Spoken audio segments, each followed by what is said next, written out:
Good morning students. आज की इस क्लास में हम 27 नवंबर 2023 के लिए करंट अफेयर्स के एमसीक्यूज डिस्कस करेंगे। So let's begin. The first question is, recently the department of social justice and empowerment signed an MOU यानी कि मेमोरेंडम ऑफ अंडरस्टैंडिंग अंडर नशा मुक्त भारत अभियान with which of the following.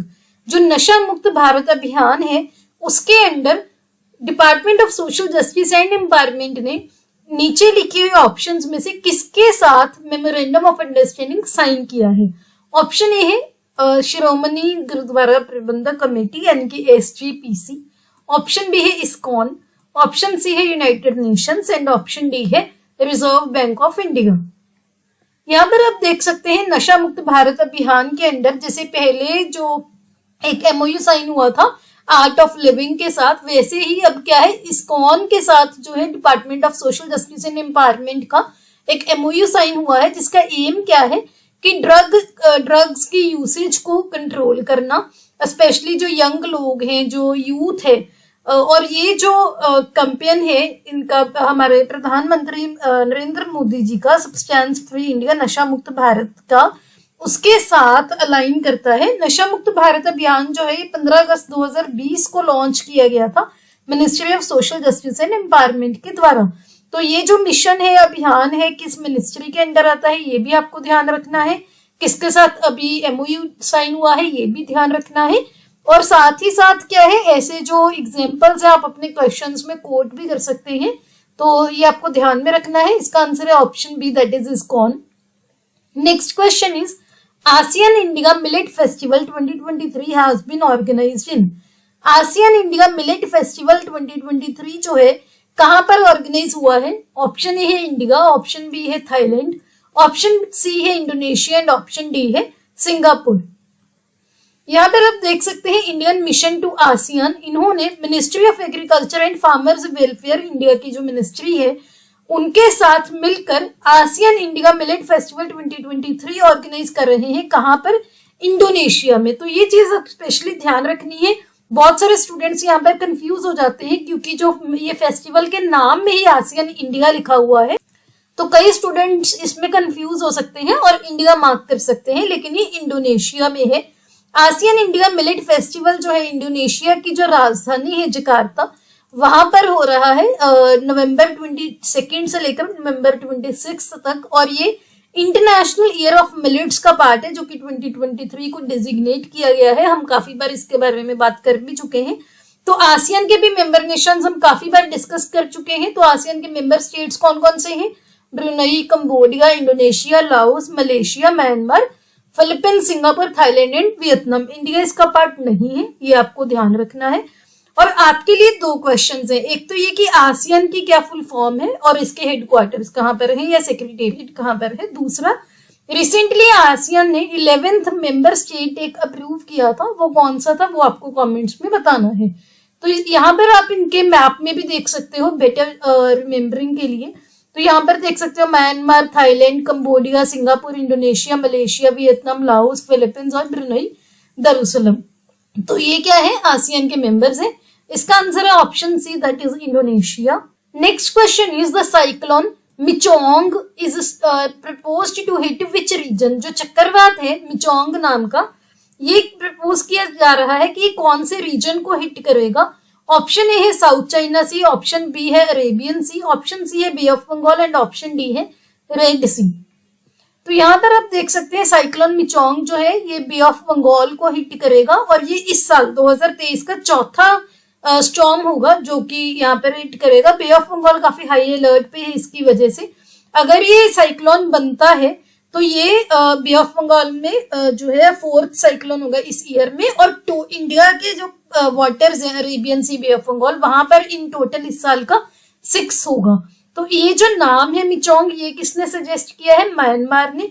आपको पता है हम काफी बार डिस्कस भी कर चुके हैं कि ये नहीं होता कि जिस देश को साइक्लोन हिट करेगा वही नाम देगा, ये हमेशा नहीं होता। तो जो नाम है ये रोटेशन बेसिस पर अलग अलग कंट्री सजेस्ट करती हैं। ये नाम जो है म्यांमार ने सजेस्ट किया है। इसका आंसर है option C, that is Bay of Bengal. अभी हमने कुछ दिन पहले एक और साइक्लोन डिस्कस किया था जो कि बांग्लादेश को हिट करने वाला है। अगर आपको याद है तो आपको वो कमेंट सेक्शन में बताना है। और दूसरा, दोनों को आपने ध्यान में रखना है, कंफ्यूज नहीं हो, क्योंकि उसका नाम भी एम से था। तो अगर आपको याद है tell me in the comment section below, नहीं याद है तो उसको रिवाइज कर लीजिएगा प्लीज, क्योंकि दोनों कंफ्यूजिंग नेम्स है। एग्जाम में अगर आता है तो आप कंफ्यूज मत होइएगा। Next question is the IISR Chandra is a variety of which of the following. IISR Chandra जो है किसकी वेराइटी है इनमें से? ऑप्शन ए है राइस यानी कि चावल, ऑप्शन बी है व्हीट यानी कि गेहूं, ऑप्शन सी है ब्लैक पेपर यानी कि काली मिर्च, ऑप्शन डी है कॉटन यानी कि कपास। यहाँ पर आप देख सकते हैं IISR चंद्रा, ये Indian institute of spices research IISR जो कि केरला के कोयिकोडे में है, इन्होंने एक काफी अच्छी अचीवमेंट हासिल की है एग्रीकल्चर के फील्ड में, क्योंकि उन्होंने काली मिर्च की एक वैरायटी जो है वो डेवलप की है, IISR चंद्रा नाम दिया है। इनका एम क्या था कि IISR चंद्रा को जो डेवलप करवाते हुए इन्होंने काफी यूनिक अप्रोच ली है।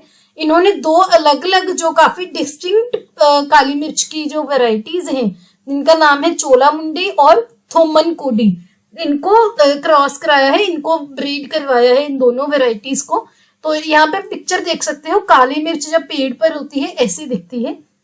तो इसका आंसर है option C, that is black paper. Next question is the right to information RTI act was enacted in India in which year. RTI act जो है ये कौन से साल में इनेक्ट किया गया था? ऑप्शन ए है 2000, ऑप्शन बी है 2005, ऑप्शन सी है 2010 एंड ऑप्शन डी है 2015। यहाँ पर आप देख सकते हैं सेंट्रल गवर्नमेंट ने रिसेंटली इंडिया का जो कंप्यूटर इमरजेंसी रिस्पॉन्स टीम है CERT इन, इसको right to information RTI act 2005 से एग्जम्प्ट किया है, यानी कि RTI के अंडर जो CERT इन है अब से नहीं आएगा। Department of personnel and training ने एक नोटिफिकेशन इश्यू की है RTI एक्ट 2005 के सेक्शन 24 क्लॉज 2 में कि CERT इन को हम second schedule of the RTI act में ऐड करते हैं। इससे क्या होगा कि ये अब एग्जम्प्ट है। RTI एक्ट क्या है? जो नागरिक है, सिटीजन है, उनको राइट देता है कि वो इंफॉर्मेशन एक्सेस कर सके पब्लिक अथॉरिटीज के कंट्रोल के अंदर जो इंफॉर्मेशन है, so that transparency and accountability को प्रमोट किया जाए। तो इसका आंसर है ऑप्शन बी, दैट इज 2005, आपको ध्यान रखना है। Next question is the emissions from oil and gas operations in net zero transitions report was released by. Emissions from oil and gas operations in net zero transition report जो है किसने release की है? Option A है FAO food and agriculture organisation, option B है IMF international monetary fund, option C है IEA international energy agency and option D है UN यानी कि यूनाइटेड नेशंस। यहाँ पर आप देख सकते हैं इंटरनेशनल एनर्जी एजेंसी यानी कि IEA, इन्होंने emissions from oil and gas corporation in net zero transition report release की। जो IEA है यानी कि इंटरनेशनल एनर्जी एजेंसी, ये 1974 में इसकी स्थापना हुई थी और तेल की सप्लाईज की, ऑयल की सप्लाईज की सिक्योरिटी को इंश्योर करने के लिए इसकी स्थापना हुई थी। एनर्जी सिक्योरिटी जो है अभी भी इसके मिशन का एक सेंट्रल पार्ट है, मेन एम है। और इंडिया की अगर पोजीशन की बात करें तो इंडिया IEA की एसोसिएशन कंट्रीज का पार्ट है, तो ये पॉइंट आपको ध्यान रखना है। इसका आंसर है option C, that is IEA। आपके लिए क्वेश्चन है कि IEA का हेडक्वार्टर कहां पर है? Tell me in the comment section. हम काफी बार डिस्कस कर चुके हैं, तो आई होप अब तक आपको याद होगा। Next question is the 9th schedule was added to the constitution of India by which constitutional amendment. जो 9th शेड्यूल है भारत के संविधान का, वो कौन सी जो कॉन्स्टिट्यूशनल अमेंडमेंट के साथ ऐड किया गया था? First constitutional amendment, second constitutional amendment, third constitutional amendment and fourth constitutional amendment. यहाँ पर आप देख सकते हैं 9th schedule of the constitution जो है ये हमारे संविधान में फर्स्ट कॉन्स्टिट्यूशनल अमेंडमेंट एक्ट के थ्रू जो है ऐड किया गया था 1951 में under article 31B।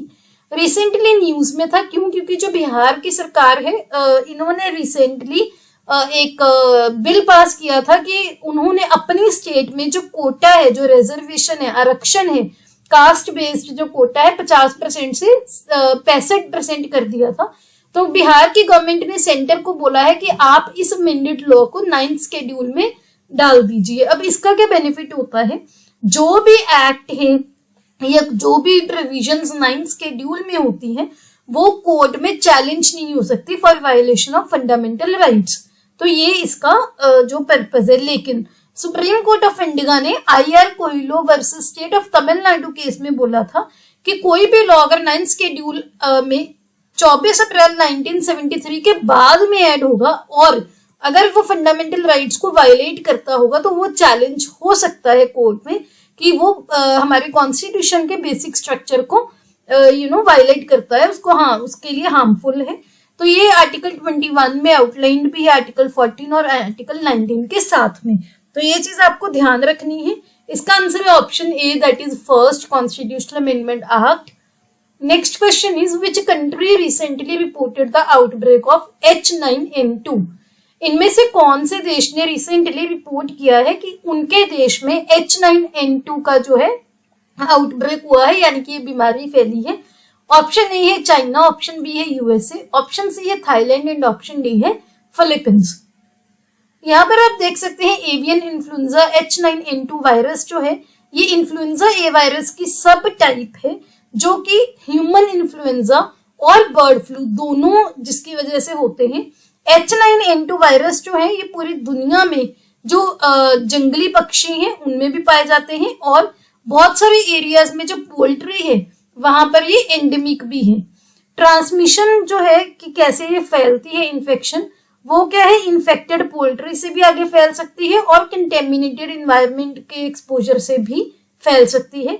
Union health ministry जो है ये क्लोजली मॉनिटर कर रही है H9N2 का आउटब्रेक कहां पर, चाइना में। तो ये आपको ध्यान रखना है। इसका आंसर है option A, that is China. Next question is the Noor Abu Dhabi is recently seen in news, it is a dash. जो नूर अबू धाबी है ये रिसेंटली न्यूज में देखा गया था। ये क्या है, ये एक सैटेलाइट है, ये एक सोलर प्लांट है, ये एक नया इलेक्ट्रिक व्हीकल है, ये एक नया रोबोट है। यहाँ पर आप देख सकते हैं नूर अबू धाबी जो है यूनाइटेड अरब एमिरेट्स यानी कि UAE में लॉन्च हुआ है। ये दुनिया का largest stand alone operational solar plant है जिसकी जो कैपेसिटी है ये 1.2 गीगावाट है।